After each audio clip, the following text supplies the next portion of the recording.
Замінюють ділянку тепломережі у Луцьку. Коли завершать роботи і яка вартість нових труб? Придатні для купання волинські пляжі і навчання рятувальників.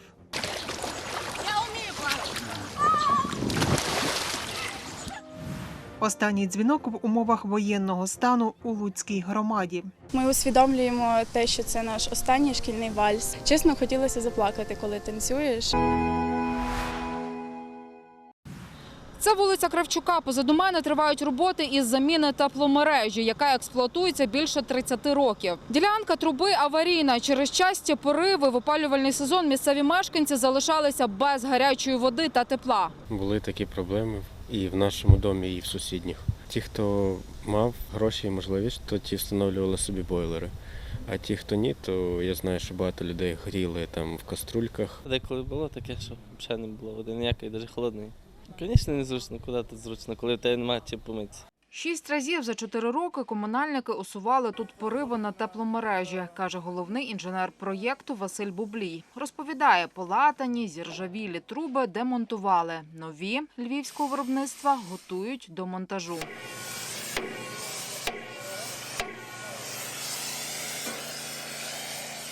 Вони кращі тим, що не пропускають вологостійкі, тобто труби не будуть у нас ржавіти за рік, 2, 5. 160 метрів трубопроводів з матеріалами, з роботою обійдуться десь 5,8 мільйона. У нової теплотраси у кілька разів довший термін експлуатації. Вона більш ощадлива, каже керівник підрядної фірми Олександр Петренко. Гарантійний термін даної труби – до 50 років. Тепловтрати в цій трубі практично мінімальні. Це дуже велике значення має при умові теперішні теплоносії, скільки вартують. Тепломережа прилягає впритул до торгових контейнерів. Деяким підприємцям довелося зачинитися на час проведення робіт. Треба входити в положення, раз виділилися кошти, що є така можливість замінити труби, ну то чого ж їх не міняти? Може, хтось і був невдоволений, але лічно я не чула. А ви як ставитесь до цього? Ну як, заробити хочеться, але ж і хочеться, щоб і тепло було зимою.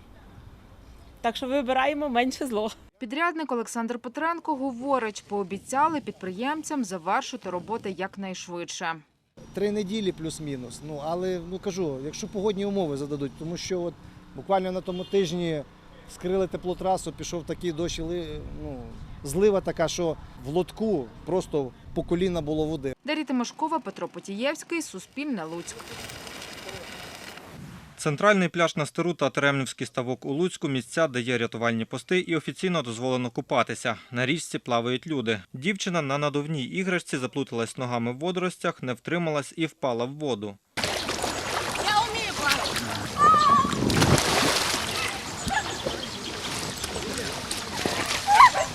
Вона відмовляється від допомоги рятувальників. Пропливає кілька метрів і кличе їх на допомогу, не може далі пливти.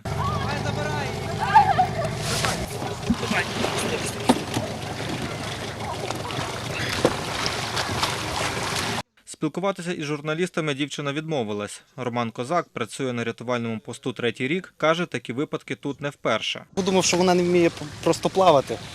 І якщо вона перевертається, зразу на допомогу їй треба. Частіше буває, що люди просто можуть елементарно в цьому зілі заплутатись. Оце частіше буває, як отакі випадки. Бо дуже рідко тут є на таких матрасах. Олександр Жуковський приїхав до Луцька з Одеси, де на пляжах купатися заборонено через міни. Відпочиває на Стеру. Останню неділю кожен день.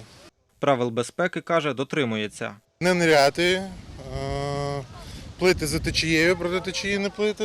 І якщо покидають сили, то доблизь берега та кричати на допомогу. Більше 10 років ходить плавати на річку лучанка Регіна Батіна. Про безпеку на воді говорить таке. Сама собі правила встановлюю. По гороскопу риба, так що я собі, як то кажуть, як риба у воді. На центральному пляжі є 3 місця зі сходами, де безпечно купатися, говорить рятувальник Іван Македонський. Коли отут заходять на сходинках, течія йде туди, і вона починає уносити десь сюди, в кущі. І люди замість того, щоб пливти далі, просто вийти там, вони починають панікувати, гребти проти течії назад. Відтоді в них нічого не виходить, вони втрачають сили, паніка і починають так само топитися. Сьогодні водолази-рятувальники навчали дорослих та дітей правилам купання на річці. Людині, яка тоне, варто привертати увагу, щоб їй встигли допомогти. Сторонам подивитися, якомога голосніше привернути до себе увагу. Це треба кричати, махати руками, робити бризки, щоб люди вас помітили. Показали, як надавати першу медичну допомогу. До людини сідаємо паралельно неї, на прямі руки не згинаються. Показали, як кидати кінець Олександрова та рятувальний круг, щоб витягнути людину з води.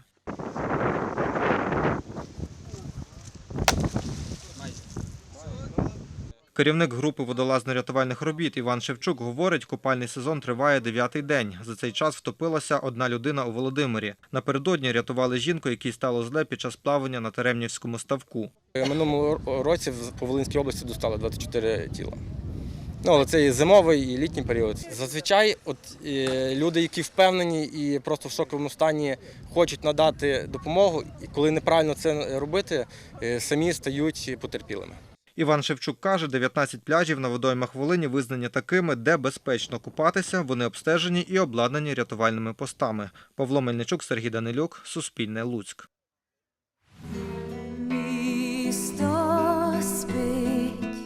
На цих кадрах танцюють вальс випускники 11 класу Луцької школи номер 1. Відео сьогодні транслювалося онлайн під час шкільної лінійки.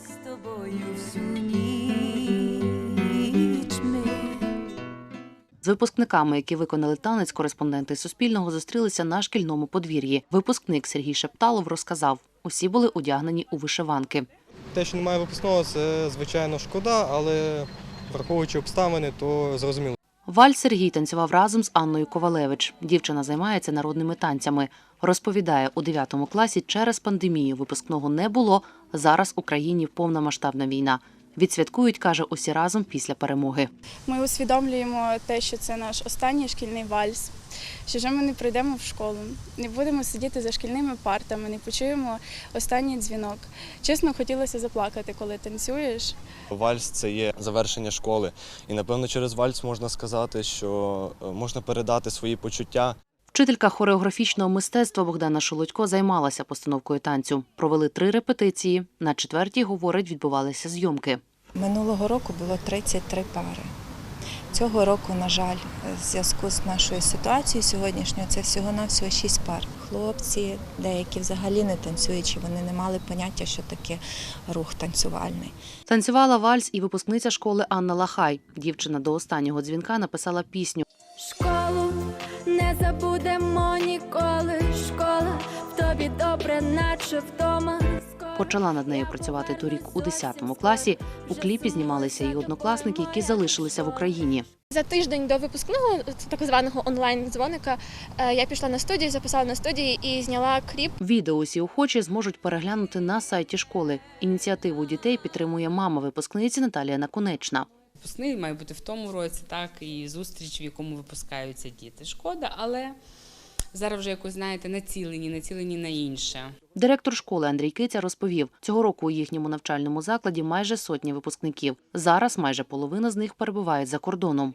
Додалося 4 внутрішньо переміщених осіб, і тому зараз на сьогоднішній день ми маємо 98 випускників. З тих 4 внутрішньо переміщених осіб, які прийшли до нас, 2 є претендентами на нагородження медалями. Вручать атестати випускникам 24 червня, сказав Андрій Киця. Надія Панасюк, Віктор Легеньковський, Суспільне, Луцьк.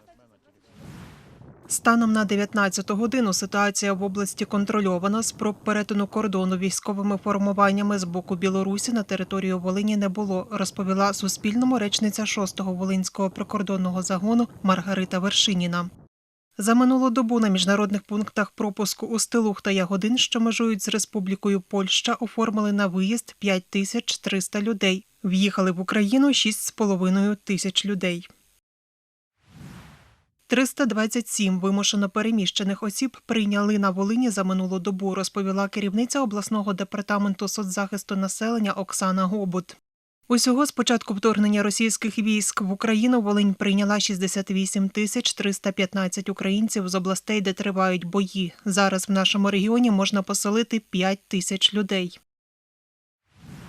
У Горохівському психоневрологічному інтернаті зараз проживає 130 мешканців. Серед них 15 переселенців, які приїхали на Волинь із Покровського психоневрологічного інтернату, що на Донеччині. Юрій Клюнов – один із мешканців інтернату, якому довелося втікати від обстрілів. І я жив там з 12 років, там, доки війна не прийшла. Почали снаряди літати почали. У нас в місті це страшно було. Потім у нас снаряд упав неподалік від інтернату. Мені тут радісно стало і добре. Переселенець Сергій Форемний в кімнаті дивиться телеканал «Суспільне Луцьк». Каже, таким чином відволікається від неприємних спогадів, які були у Покровську. Добре, нянечки добрі, гуляють, мультик смотрим і все. Кіно смотрим. Із початком війни у багатьох мешканців Горохівського психоневрологічного інтернату до їхнього діагнозу додалося почуття тривоги і страху, сказала психологиня Ірина Пундик. З її слів, зараз вони освоюють комплекс психоемоційного розвантаження. Показує емоції, які зобразив на папері один із мешканців інтернату. Людина зобразила свою сім'ю.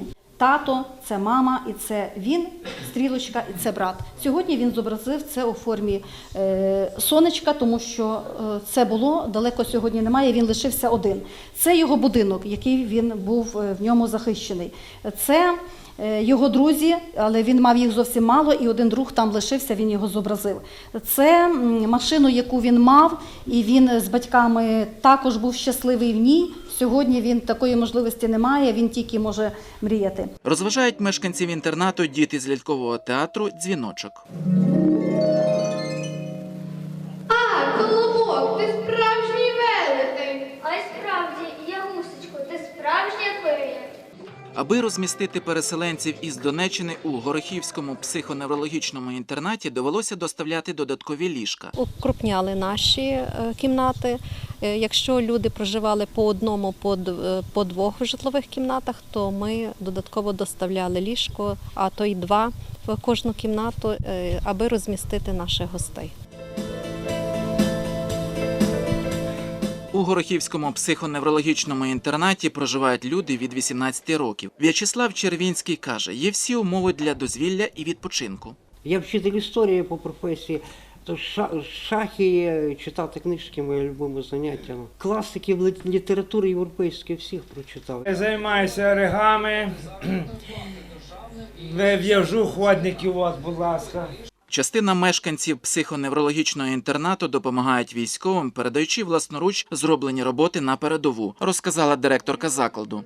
Петро Юровчик, Петро Потієвський, Суспільне, Луцьк. 23-річна лучанка Катерина Драганчук з початку повномасштабної війни почала проводити творчі заняття для дорослих і дітей, які переїхали на Волинь з інших областей. Обговоривши з друзями цю ідею, каже дівчина, створила волонтерський центр розвитку особистості. Коли почалася війна, я побачила дітей, які не мають чим займатися, батьки, які взагалі не знають, що робити. Ми працюємо щоденно, ми вже провели понад 250 заходів і в нас вже побувало 2000 учасників. Ще не мала жодного вихідного, каже Катерина, адже постійно готується до нових заходів. Створює афіши, запрошує переселенців і лучан долучатись до ініціатив та координує волонтерів. Їх в організації декілька десятків. Одна з них – 20-річна Анастасія Грицак. Проводжу спорт для діток, так як являюся тренером жіночої футзальної команди «Легіон» нашої Луцької. Я закінчила футзальну кар'єру як професійний гравець. Щодня у Центрі розвитку особистості відбуваються 2-3 події для дорослих і дітей. Є тут і постійні відвідувачі, як от 10-річний Михайло Черевань. Я з Сум, ми переїхали із-за того, що ми були в блокаді і там дуже було погано. Я був на многих майстер-класах, на ярмарках тут рядом проходить. На майстер-клас з бісероплетіння прийшли 14 учасників. Серед них переселенка Марина Кононенко з донькою Анею. В середині квітня я приїхала з донечкою 12 років і з мамою, їй 86. Після травми такої дуже психологічної, те, що ми пережили в Харкові, ми тут скрізь підтримку відчували. Ми плетемо колечко, смайлик. Коли ще давним-давно, коли я ще була мала, я приїжджала в Луцьк до бабусі в гості. Мені тут дуже подобається, всі тепло приймають. Окрім творчих майстерок, лучан і гостей міста запрошують на інтерактивні заняття англійською, в'язання, малювання, танці, йогу, аквагрим, гончарство та інші заходи. Всі вони безплатні. Приміщення для заходів знайшли завдяки молодіжній громадській організації. Воно розташоване в укритті на проспекті Волі, розповідає організаторка. Матеріали у нас з перших днів війни ми збирали самостійно. Хто що міг, аркуші, олівці, хтось з дому приносив своє. Люди, які я в соціальних мережах постила, вони просто писали: «Кать, я тобі принесу, будь ласка, роби те, що ти робиш». Щовихідних волонтери центру організовують благодійні ярмарки, на яких продають виготовлені сувеніри, малюнки, прикраси. Гроші передають на потреби захисників України. Анна Глущук, Олександр Ватащук. Новини на Суспільному. Луцьк. Трирічний пес Вілліс із Харкова чекає на своїх господарів у комунальному підприємстві Луцька «Ласка». Не ложи камеру тільки. Тут він перебуває на тимчасовому утриманні. Господарі не мають можливості взяти його в орендоване помешкання. Відвідують песика кілька разів на тиждень, розповідає керівник служби адопції та відлову Антон Бабич. Цей хлопець, оцей, він жив в частному будинку, тому йому надзвичайно важко жити просто в вольєрі.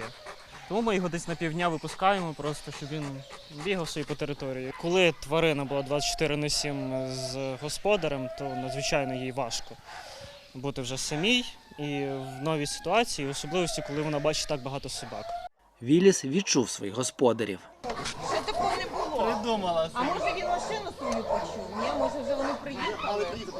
Да, ну подивись, Віталій.